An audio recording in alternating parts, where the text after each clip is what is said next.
హరి ఓం. Hit TV ప్రేక్షకులకు శుభాభివందనములు. దేవి భాగవతంకి స్వాగతం, సుస్వాగతం. శుక్రాచార్యుడు తపస్సుకు వెళ్ళిపోయాడు. శంకరుణ్ణి ప్రసన్నం చేసుకోవడానికి వెళ్ళిపోవడానికి సిద్ధమయ్యాడు, వెళ్ళిపోతూనే ఉన్నాడు. ఇక అప్పటి వరకు తన గురువైనటువంటి శుక్రాచార్యుడున్నాడు అనేటువంటి ధైర్యంతో ఉన్నారు అసురులందరూ, రాక్షసులందరూ కూడా.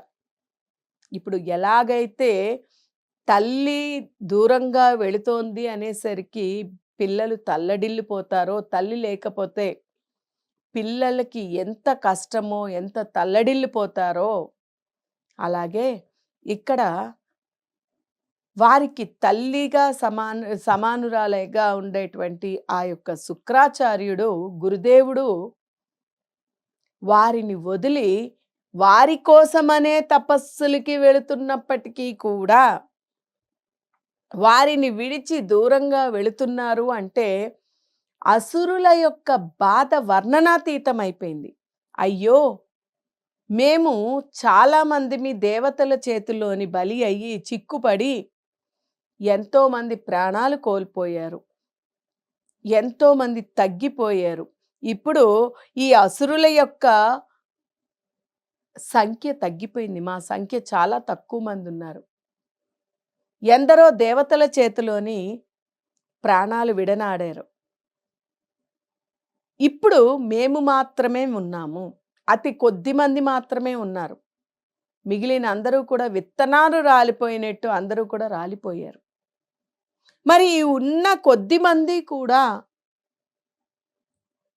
ఈ దేవతల చేతిలోని బలి అయిపోతే, లేకపోతే ఏదైనా జరిగితే ఏమిటి అని పరిపరి విధాలుగా దీనంగా శుక్రాచార్యుని వాళ్ళని వేడుకోవడం మొదలైంది.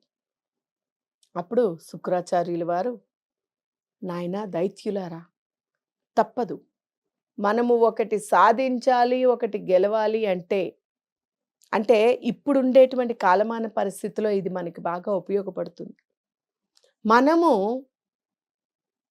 ఏదైనా సరే, ఏదైనా యుద్ధంతో సమానమే. మనము ఒకటి సాధించాలి అంటే, మనము ఒకటి సంపాదించాలి అంటే ఒకటి వదులుకోక తప్పదు.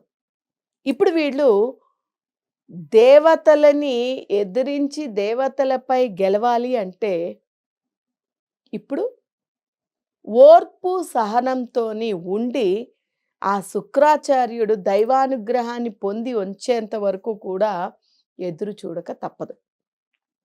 అదే విషయము శుక్రాచార్యుల వారు చెబుతున్నారు. నేను వెళ్ళి తపశ్శక్తితో నా యొక్క శక్తిని, మంత్రవిద్యని పెంచుకొని, మంత్రవిద్యని సంపాదించి మన ఈశ్వరుని యొక్క అనుగ్రహాన్ని పొంది వచ్చి మీ అందరినీ కూడా రక్షిస్తా. నేను వచ్చేంత వరకు, నా తపశ్శక్తి, నా యొక్క మంత్రశక్తి పెరిగి వచ్చేంత వరకు, నేను కాపాడగలిగేంత వరకు కూడా మీరందరూ ఎక్కడో ఒక చోట అందరూ కలిసికట్టుగా ఉండి ఎలాగో అలాగో ఒక చోట సమధమాదులు అంటే బహిర్గత అంతర్గత ఇంద్రియాలన్నిటినీ కూడా వశములో చేసుకొని, వశంలో పెట్టుకొని, మీ ఆధీనంలో పెట్టుకొని, అంటే మీ కంట్రోల్లో మీరు ఉండి ఈ శమధమాదులని అలవరుచుకొని జాగ్రత్తగా దేశ కాలానుగుణంగా మీరు బల పౌరుషాలందరినీ కూడా చూసుకోవాలి. కాబట్టి చూసుకుని తెగించాలి. కాబట్టి అవసరమైతే శత్రువుల యొక్క పాదాలు పట్టైనా, దాన్ని ఊడిగం అని కూడా అంటాం, శత్రువుల యొక్క దాస్యం చేసైనా కూడా, అంటే వాళ్ళకి దాసులుగా ఉండైనా, వాళ్ళ పాదాలు పట్టైనా వాళ్ళతో పాటు మీరు మెలగండి, శక్తిని సంపాదించేంత వరకు కూడా, శక్తి సంహరణ జరిగేంత వరకు కూడా మీకు మీకు ఆ యొక్క సమయం వచ్చేంత వరకు కూడా మీరు ఈ రకంగా మెలగడం అనేటువంటిది మీకు చాలా శుభప్రదము. అందువల్ల మీరు అప్పటి వరకు కూడా నేను తిరిగి వచ్చేంత వరకు కూడా ఈ దేవతలకి ఊడిగం చేస్తూ అయినా అందరూ ఒక్కటిగా ఉండి, ఒకే చోట ఉండి ప్రశాంతంగా ఉండండి. నేను తిరిగి వచ్చేంత వరకు ఓర్పు, సహనంతో ఉండండి.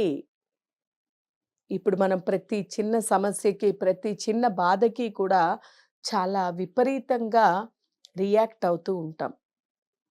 మనది సమయం మనది అనుకూలం కానప్పుడు, మన సమయం మనకి లేనప్పుడు, ఏ దానినైనా భగవదానుగ్రహం పొందేంత వరకు భగవంతుని యొక్క పాదాలు పట్టుకుని, భగవన్నామ స్మరణతోని, ఓర్పు సహనంతోని ఎదురు చూడండి అనేటువంటిది చెప్పడానికే మనకి ఈ సంఘటన. ఇక్కడ చూడండి. వారి సమయం కలిసొచ్చేంత వరకు కూడా వాళ్ళని తన గురువే వారికి చెప్పారు. ఓర్పు సహనంతో ఆఖరికి దాస్యం చేసైనా మీరు వారికి తగినట్టు సన్నిహితంగా స్నేహం చేసి మీరు ఉండండి అని. ఎప్పుడైతే గురువు చెప్పారో గురువు మాట ఖచ్చితంగా పాటించాలి కదండీ! ఎప్పుడైనా గురువు మాట వినినివాడు బాగుపడనిది లేదు. గురువు మాట విననివాడు బాగుపడింది లేదు. ఎప్పుడైనా గురువు మాట శిరస వహించి పాటించినట్టయితే ఖచ్చితంగా వారికి అంతా కూడా శుభమే జరుగుతుంది. వీరి గురువు ఎప్పుడైతే ఇలా చెప్పారో, మీరు నేను వచ్చే వరకు గుమ్మం దాటి బయటకు కూడా వెళ్ళకండి అన్నారు. అందుకని వీరందరూ కూడా వారి గురువు ఆ శివుణ్ణి మెప్పించి మంత్రశక్తిని సంపాదించి వస్తారు. అప్పటి వరకు కూడా ఎదురు చూడాలి.